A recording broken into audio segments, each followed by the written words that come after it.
समाधान ही परमेश्वराची खरी देणगी। प्रत्येकाला असे वाटते की मी कुणाची निंदा करीत नाही, धर्माने वागतो तरी मी दुःखी आणि वाईट माणसे सुखात वावरताना दिसतात, हे कसे काय? अगदी कितीही सात्विक मनुष्य असला तरी त्याच्या हे मनात आल्या वाचून राहत नाही। नामाचा विटाळ ज्याने मानला तो सुखी दिसावा आणि नाम ज्याने कंठी धरले त्याला दुःख व्हावे, यावरून भगवंताचा न्यायी कसे म्हणावे, अशीही पुष्कळांना शंका येते। खरोखर याचे मर्म जर आपण पाहिले तर आपल्याला असे आढळून येईल की बाहेरून जे सुखी दिसतात ते अंतर्यामी दुःखात बुडलेले असतात। विषय त्यांना पुष्कळ मिळाले पण त्यामध्ये मनाची शांती लाभली तर उपयोग ना। दोन रस्ते लागले, त्यातला एक चांगला दिसला पण तो आपल्या गावाला नेणारा नव्हता आणि दुसरा खडकाळ आणि काट्याकुट्यांचा होता पण तो आपल्या गावाला नेणारा होता, तर कोणता रस्ता आपण धरायचा?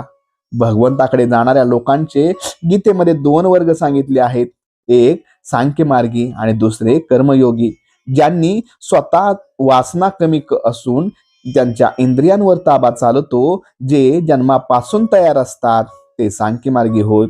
ज्यांना वासना पुष्कळ असून जे इंद्रियाधीन असतात पण ज्यांना भगवंत असावा असेही वाटते, म्हणजे आपल्यासारखे सामान्य जन, ते कर्मयोगी होत।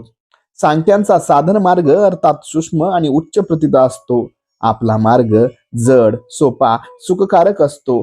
सांख्य हा भगवंताकडे चटदिशी पोहोचतो पण आपण क्रमाक्रमाने जातो। सामान्य माणसाचा मग मार्ग कोणता? तो मार्ग असा, वासना आहे तोपर्यंत योग्य मार्गाने ती तृप्त करण्याचा प्रयत्न करावा।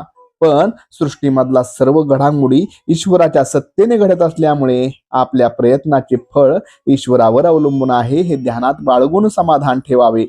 10 माणसांना त्यांच्या असमाधानाचे कारण आपण विचारले तर ती माणसे निरनिराळी कारणे सांगतील। यावरून असे दिसते की जगातली कोणतीही वस्तू समाधान देणारी नाही। समाधानाचे शास्त्र निराळेच आहे, ते प्रपंचापासून शिकता येत नाही। ज्याच्या जवळ अगदी थोडे आहे त्याच्यापासून तो त्याच्या जवळ अगदी पुष्कळ आहे त्याच्यापर्यंत प्रत्येकाला काहीतरी कमी असणारच। पण मजा अशी की प्रत्येकाची समजूत मात्र अशी असते, आपल्या जवळ जे कमी आहे त्यामध्ये समाधान आहे म्हणून त्याचे सुख कायम राहते। भगवंता वाचून असणारे वैभव आणि ऐश्वर्य हे कधीच सुख समाधान देऊ शकत नाही। समाधान ही परमेश्वराची खरी देणगी, ती मिळण्याचा उपाय म्हणजे भगवंताचे स्मरण होय।